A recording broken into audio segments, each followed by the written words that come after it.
That's on camera. Hey, welcome back to the Stache and Beard Show. I'm awesome Pistulka. This is Alan Pilley. What's up, motherfuckers? That's right. Welcome back to another week, another fantastic episode of the Stache and Beard Show. Man, these weeks, it feels like we're hitting a groove. It feels like things are really rocking and rolling on this show. And so let's jump right into what our lifts were for this week, because quite honestly, I didn't have a whole lot of lifts this week. I was going to say, when you first asked me this morning, I had to think about what have we done. Yeah. I don't feel there's anything to talk about, but... You and I have had pretty busy schedules. You Yes. with finding gym equipment all across Yes. the great state of Florida. Yeah. And then t-shirt With debacles. success. With success. Yeah, we found ourselves a new mono, so now we just got to get up to Pensacola and get it. Now I have to ask, what color is the mono? Black. Okay, so it's a match. Yep. Oh, it fits in. Nice. It fits in. We've already started talking about potentially powder coating it, so we're having a little orange and black look to it. Yeah. Me and Sam were talking about it. So, yep. No, we got a new piece to add to the family here. Hell yeah. Yeah. So let's see. And I had state wrestling this weekend, so the kids wrestled hard. Your two kids, right? Yeah. Yeah. How'd they do? The one kid who really wasn't supposed to make it to state, he went out guns blazing, lost both of his matches and got pinned pretty quickly, but he tried for stuff that I don't know why I laughed at that. You set that up. You seriously set that up like, oh, he wasn't supposed to fucking make it. Nope. This and that. Like, you set it up like he's gonna and then you're like, no, he got pinned pretty quick. Got back out. But You just straight fucking threw him the fuck out. But here's the thing. He tried some stuff that are home run moves. Like it's a big swing. If it hits, he's winning. If he doesn't connect, he's on his back. So he tried stuff, which good for him. Yeah. He was a senior, and so he went out firing, which is all we could ask for. The other kid that he could have won a state title this year. He placed last year. He ended up not placing this year, and he had a lot of pressure on him coming from a lot of different places, and so I think it's a big learning experience for him, how to deal with pressure and how to deal with expectations, and so I'm really looking forward to see how he does the rest of the school year with schoolwork. He's a senior, right? He's a senior, yeah. So any offers to schools? I believe so. I believe he's gotten a couple offers. I don't think any D1 offers, but D2, D3 definitely offers. So no, those still offers. Absolutely, that's awesome news. Good job to you guys. Yeah. So, but it was an interesting weekend to say the least, and it's always funny when I show up for this stuff when I didn't get a coach's pass, I got a press pass because I have those connections, and so I'm sitting pretty eating the media meal with turkey sandwiches and cookies, and I'm sneaking them out to it's fine, I won't be there next year, so they don't care. But I snuck out so much food from the media room to the coaches because I could. Yeah. It was just me and Brant Parsons from the Orlando Sentinel chilling in there, and I'm like, all right, well, I'm going to have another turkey sandwich, and I'm going to have 2 more cookies, and I got to go to the bathroom real quick, run the food out to the stage. Yeah. No, that's pretty neat. Yeah. But it didn't give me much time in terms of getting into the gym. So Wednesday was bench press night, as it always is. Yeah. We did chains. About 80 to 100 pound of chain is what I wrote up. Yeah. And that night was really fun. It was really fun because Ray was feeling not great, so I'm like, all right, now's my time to fucking catch him. Right.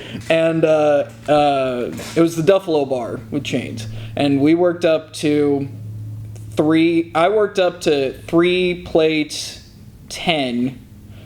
No, I worked up to 3 plates. He had worked up to 3 plates 10. So I was like, well, I got 1 left in me. So I threw 3 plates 10, 2.5 on, and I go. It comes up off the chest real nice, about 2-3 inches, and it just holds. I'm shaking, and they take it. I'm like, fuck! Yeah. Put it back up. So then Ray goes for 3-10-5, and he misses. I'm like, I gotta try again. I was gonna say that's when you go to capitalize.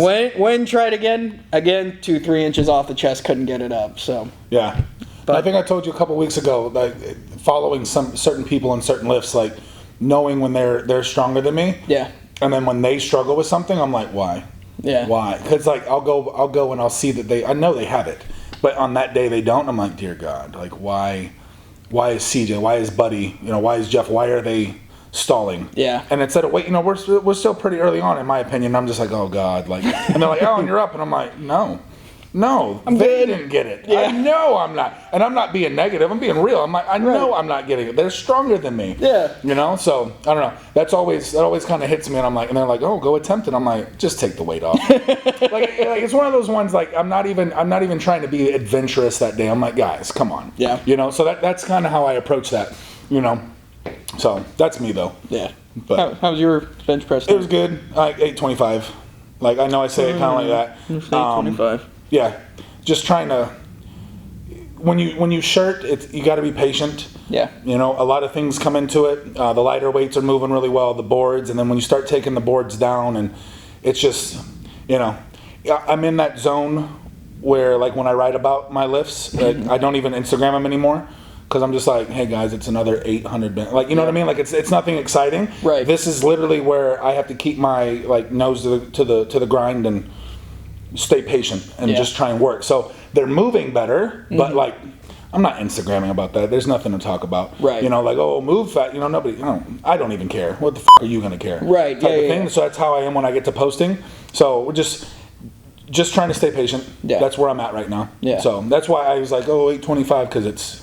You know what I mean? Right. I want to see 9 move, but I got to be patient. We're dialing things in. It's these small building blocks that are leading to something bigger, and I'm mature enough to see that, but at the same time, I'm just kind of like, motherfucker, if we get another 800-pound bench to a 2-board, like that's where yeah. You want to see progress. Yeah, I do. And so it's the small things, and this is even as coaches to lifters, and trying to get you guys to see the small things in it. So they're moving down faster, they're moving up quicker, but it's like yay, another 800 pounds. You know what I mean? I don't know. That's where I'm at with that. I get that. So then yesterday for us, it was squat and deadlift day. I deadlifted off of blocks. And I was all in my head. Yeah. For me, it was all like. There were a couple people I was watching y'all setting up. Yeah.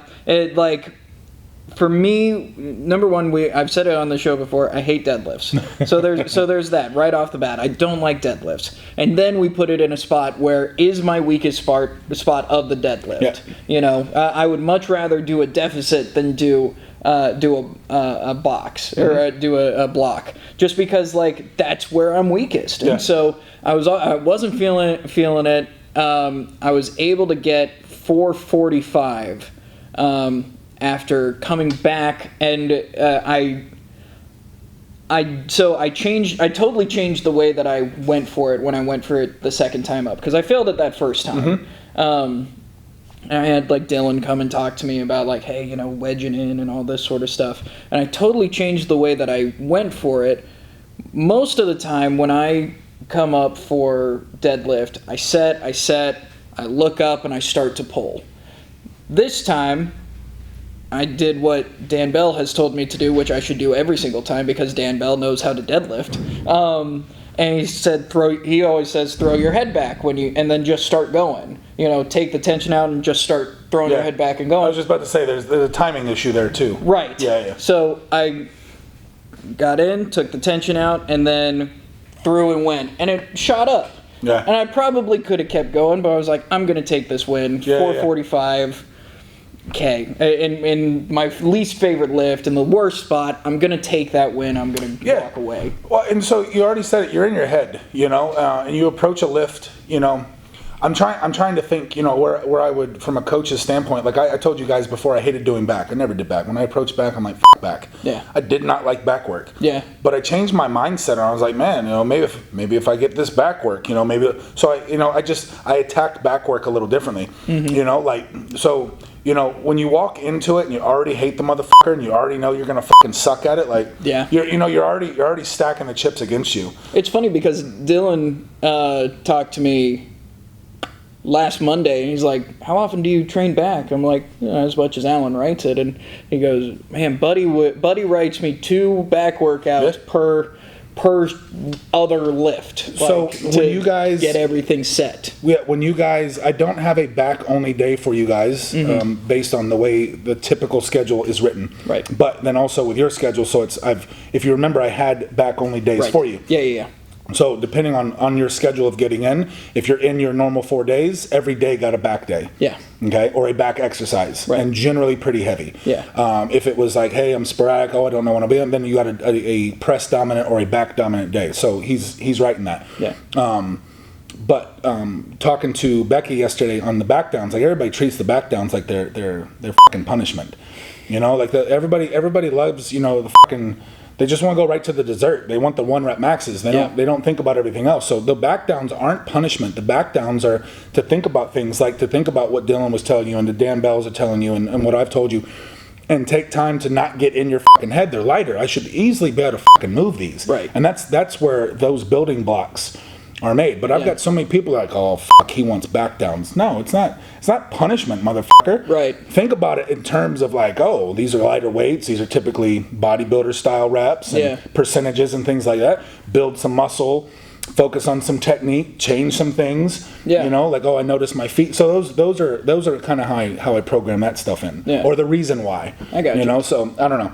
It's just funny when you know, I've done it, dude. I've been there on some work where I'm just like, gee, I look at it, I'm like, man, this is gonna fucking suck today. Yeah. But it's all mindset, man. Yeah. You know, it's all mindset. I can take a look at it like it's supposed to be punishment, or I can take a look at it and be like, man, this is gonna build something great. Right. And I have the ability to change that shit walking into the lift. Yeah. And so, quick story here. Me and Ray trained for, I want to say it was Miami's Baddest, and Alan Colley had us pulling from knees and knees and knees and knees, and I just fucking shitty, dude. Like, and Ray's already a better puller than me, so then it was just like Jesus, man. Like, well, Alan took us from the knees down to the event lift was from mid shin. So all that knee pulling that me and Ray were doing, dude, me and Ray could smoke weight off the floor. Yeah. But we had worked that knee portion. By the time the bar got from the floor of the mid shin up to the knee, we were like, oh, this is us. So like set rep PRs. Oh, you know, yeah. At a huge, I think we had to deadlift 650 or 675 for max reps. And I think I got 4, which, you know, that's a 1. You know what I'm saying? Bro, Maybe a 2. You know what I'm saying? But so to talk about that, it's a shitty position for you, and we're going to hammer the shit out of it. Right. You're great from the floor to that part, and that's where your body decides to take a shit. Right. So we're going to hammer that and hammer it and hammer it and hammer it. Then next thing you know, you're off the fucking floor and you're flying past that because that weakness is now a strength. Right. So that's how to approach that too. But it's tough. I've been there. We walk in, block pulls. Fuck, I suck. Like, and you're just going backwards, you right? know? Yeah. Now you're in your fucking head. Life sucks. You know, all this shit. Yeah. So I don't know. You just approach it differently. Yeah. You know. So it's all mindset. It's all in 100% a state of mind. 100%. Change it. You know what I'm saying? Change your intention. Change your focus. Change your positivity. And change your outlook. Yeah. And next thing you know, you're having fucking fun on a lift. You know what I mean? Yeah. So that I don't know. I do it all the time. Bands. Everybody knows my fear of bands. Yeah. I don't want to do bands for fucking ever, but I was like, you know what? You know, just hop in there. Yeah. It's not as many bands as it was, you know, things like that. So, you know, and it's just real quick, just little quick tricks to trick your body into wanting to fucking lift. Yeah. So. You squatted, not in gear. You squatted, and also not just like not in gear. You also didn't do your wide setup. No. You had that's about my raw walked stance. it out. Yeah. So I don't know what it is about when I go into whatever I want to do raw. It's like I take my mindset to like, if we're gonna do it, let's do it. Yeah. Nothing absolutely against obviously monolifts or just staying there squats. But I'm like, let's really work, you know, let's stand it up, let's walk it back, let's go, you know, old school way, the way that I would have to if I was in an LA Fitness type shit. Sure. So that's kind of how I treat them, and it's just more for me. It's not for, you know, I ain't trying to push anybody's buttons or start a conversation like, oh, raw versus monolift and shit like that. So, but yeah, something yesterday, I was just like, look, I know we're pulling tonight, and I was like, oh, let's just do some light lifting. Yeah. And light lifting turned into, well, fuck it, it's moving pretty good, I feel good, let's go squat something. So, which was really infuriating for me because now listen, I understand that Alan Pilley has squatted over 1,000 pounds. However, that is wide stance, gear, like the whole shebang. Knee wraps. Knee wraps. High bar. Absolutely. You and I have never head for head, same technique, ever squatted. which means technically in this gym up until yesterday, I was beating you. It's no longer the case. No, but we're still enough time out from Tommy's meet. Maybe we might have a raw battle off again. I don't mind that. Definitely. Yeah. I gotta add 80 pounds or something like that. What'd you get? 555. Which I fucked up my math going into it. I told Tiffany, I was like, I looked at the bar and I was like, throw double tens on. I was like, it's 545. Yeah. Didn't even think about it until I did the math afterwards. It was 555. So fucked myself up on that too. Yeah. So, but it moved well. I was happy with it. Good. And that was, I think, after like 20-30 minute layoff because I was done at 5 wheels. Yeah. I'd already set a little PR there. Yeah. And then I was like, you know what? F it. Everybody else is still having a good time. 20 minute layoff. Like, what could happen? Yeah. So, went into that. It was fun though. Yeah. Yeah. Speaking of 20-minute layoffs, you know what us powerlifters do in between sets? Talk about a segue. I was just like, y'all don't know where we're going. I did, and that's why I started laughing. I was like, that's a horrible segue. So, one of the things. What was that? Foul ball. Oh, foul ball. So, obviously, powerlifters get a lot of crap for taking a lot of time in between sets, a lot of rest, and all that sort of stuff. And something that I do during my rest sets is I play a lot of mobile games. And I know you have had an unhealthy addiction to a couple mobile games, and we're going to talk about some of our favorites. And so, do you want to go first? Because you've got one that goes hand in hand with your shirt. Yeah. Mafia City, and which aggravated me at first because the ads for it made it out to be it was going to be a different type of game than what I ended up playing. And so it's an RPG game. Like you have to build an empire, this mafia empire. And I'm laughing because it's so stupid. Like this is what I call my nerddom, But literally I got to build up, this whole... Oh man, my nerddom is hookers and blow. Wow. So fucking nerdy. But on a game. I'm doing it on a game, not in real life. But like what gets me with these, I was telling you last week how I assume Snake Plissken. Playing game. Yeah. Gosh dang it, turn your volume down. But yeah, I had to build this empire of this mafia boss and who...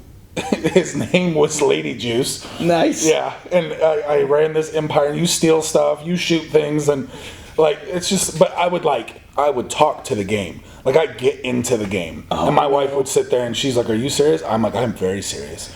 I was like, "I have to take this person out," and this is what I'm doing. And I assume the game. And did you put money into the game? No, I am not. I'm not a money into game person. I'm trying to remember the one game that I did it to. It was like $2.99. That was the one and only time I was like, no, this is how they make their money. Yeah. This can get addicting, and I stopped doing that real quick. Yeah. Yeah. I am awful when it comes I don't play a ton of mobile games and I don't play a ton of video games as much as I used to. But one that I play every single year is NBA 2K for Xbox. Yeah. They have a game mode called My Team where you buy packs and you get cards and then you can use those players in game. Dude, I get the game for free because I work for 96.9 The Game. So they're like, "Hey Austin, here's your yearly copy of NBA 2K." Well, then I'm like, well, I saved $60, so I can put $60 into this game. And so that's where I'm awful, where I'm like, oh, I'll just put in $10, no worries. I'll do that 5 or 6 times, and it's like, I get to that point where I never put myself, it's never money that I need by any means, but I don't need to go to McDonald's this week.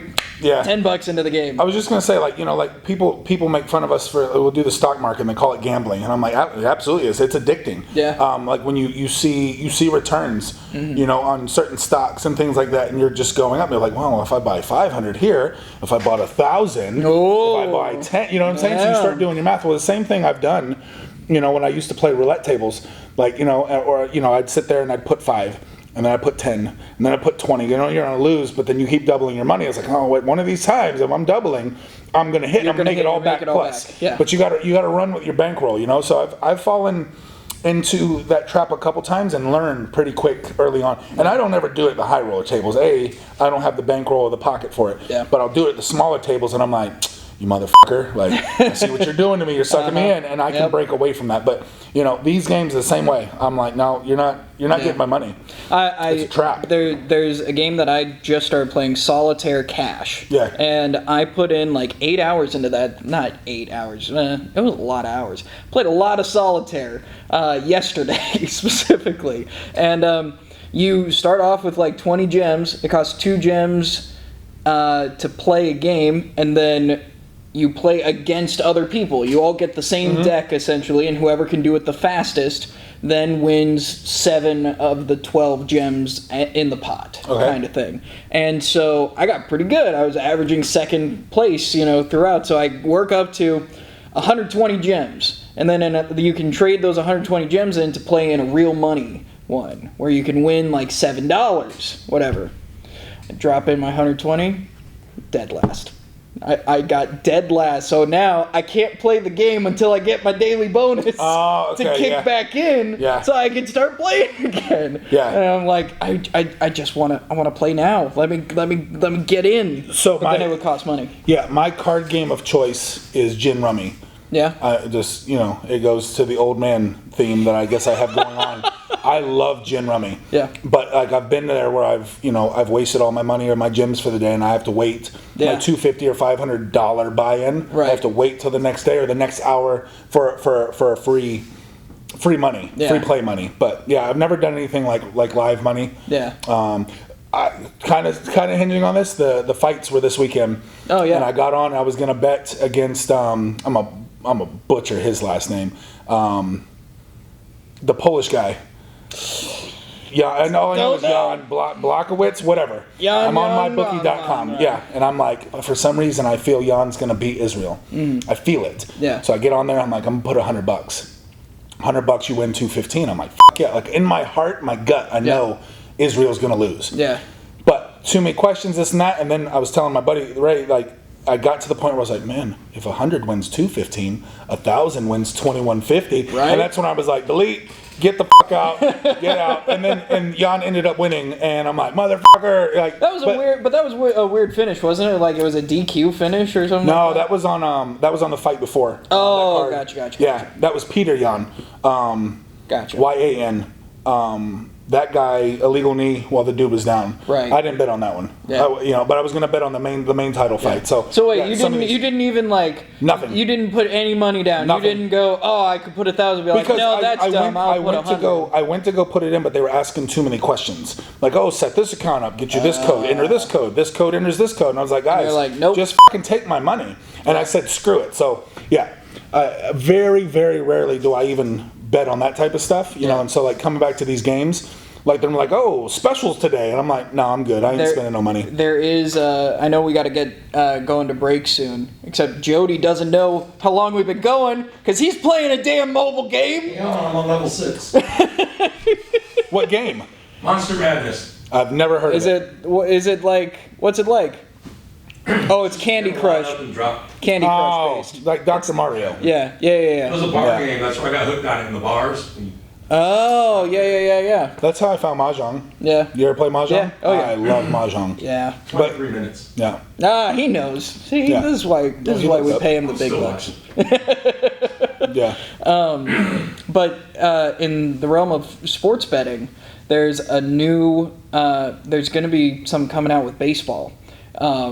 Soon. I don't know when exactly, but there's rumors and innuendo, and so it is going to be the ability to bet on individual at-bats live, like as they're happening. There's going to be an app where you can be like, all right, $3, Mike Trout is going to get a hit, or $3, Mike Trout's going to get a home run here. He's going to strike out, whatever, and then it's you doubled your money. Like that's how it works. Is 3 in, 6 out. Which is really interesting because baseball has really struggled with it's such a long game, and so no one really cares until 7th, 8th, 9th inning. But even then, it might be 6-0, and so why are we playing this long into it? Nobody cares until it's October anyway. Yeah. So now to have this bar game setup where I can put 50 cents on this and win $1. Like, that would be dumb, but like some people would. And so to have that group just sit and watch a game totally changes baseball now. I was just going to say, it absolutely would. I might even find more interest in it. Yeah. But, like, at the same time, like, now I have to sit here and watch I don't know. Did you ever do fantasy football? Yeah. I liked it, but then I got to the point, like, where, I'm a Dolphins fan. I only want to watch the Dolphins game. Yep. If they're not on, I watch the Steelers game. Yeah. Past that, I really don't give a shit. Yeah. So I got involved in fantasy football. Next thing I know, I'm watching all 16 games. Okay, I have to watch all 32. I have to, and I'm in the sports bars, and I'm literally doing this on all the TVs, and I'm like, I can't take this. Yeah. You've literally forced me. It becomes to have work. attention deficit. Like, I literally have ADD from having to do this and focus on everybody. I was like, no. So I did it for a couple years, and I'm like, and that's legit my reason for not wanting to do it. Yeah. Like, I then gave a shit about too much. Right. Too many stats and too many teams and too many players. I'm like, but I really don't. I care about the Dolphins, who f***ing suck, and then the Steelers. That's I it. want to be a fan. Let me be a fan. Yeah. That's And that's I have friends of mine that run multiple leagues. So I'm sitting there thinking, I was like, man, I have this problem with one league. What am I going to do with 2 or 3 or 4? You know what I mean? Like, and we're not even playing real money. Like, this is just like some friend shit type stuff. Yeah, bragging rights and all that. Sort of stuff. I was like, this is too much for me. Yeah, but, I get that. But now to find a way to make baseball more interesting, like, we'll see. Yeah. They are also partnering with the NBA. I'd be curious how they do it with the NBA because it's not near as. Well, the NBA, regimented. man, I know, baseball is 162, NBA is 82, hockey's 82. Yeah. Out of all three, to me, even if there's no fights, and I'm not a hockey fan, I think hockey is a little more interesting.